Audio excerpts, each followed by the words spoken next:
midriff. The midriff is found at the floating rib on the side, the distance between that and the hip.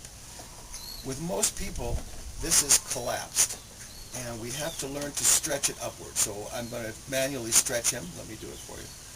Maybe you'll do it yourself. Okay, you from here down, from hip down, he sink. Go ahead, sink. And I raise him up. Now relax. And he is here. You may notice he's slightly taller now, and your height will increase as the little minute spaces between the vertebrae open up and innervate. Okay, next we have the Dan Dian in the front and what we call the Meng Men in the back here. And at this point I'm going to digress and explain finding the center.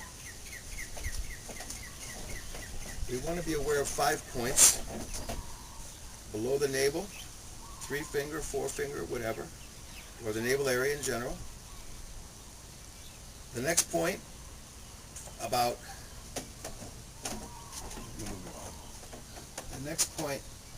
about 2-3 inches inside the body, along this center line, between the front and the back.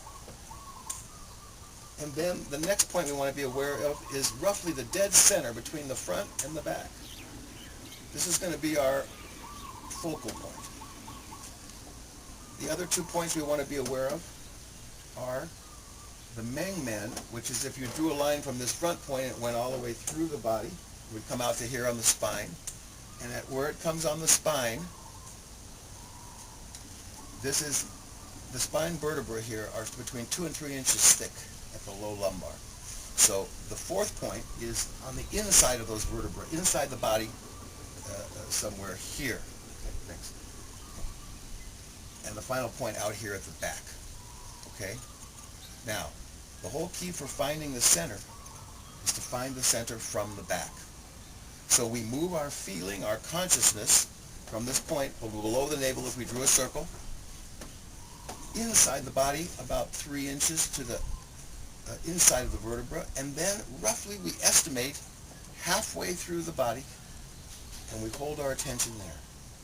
Now our attention will drift and our feeling will go all over the place, but we just gently accept that and bring it back, finding from the back. The easiest way, you'll feel your back, you feel your front, and you may even want to put your hands on them. Go ahead. And you can feel those, and then you'll find a place in between, and put your hand down, and that's it. Okay. Now,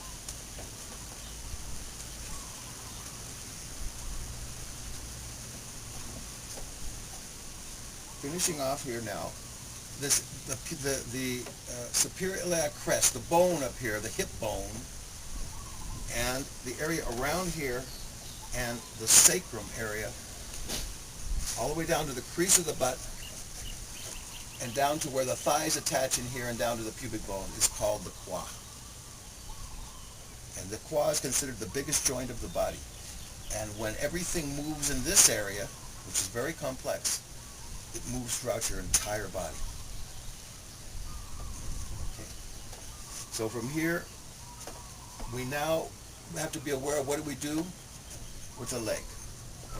Now, originally, they taught that you would stand like this,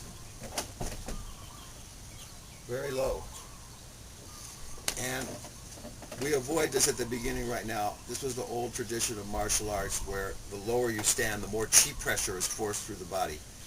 But for healing and for opening things up, we want to actually avoid this pressure until it creates itself naturally through our the kung fu of our practice, the perseverance, time, and effort of our practice.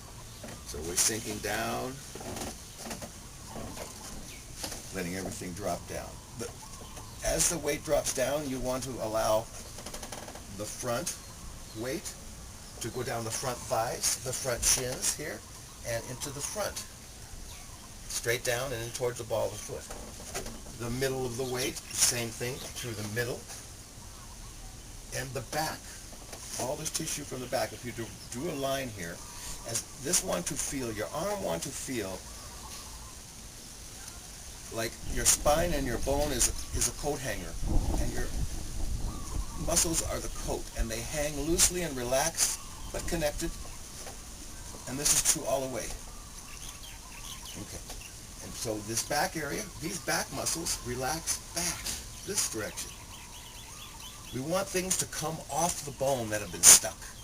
In order to do that, they must relax.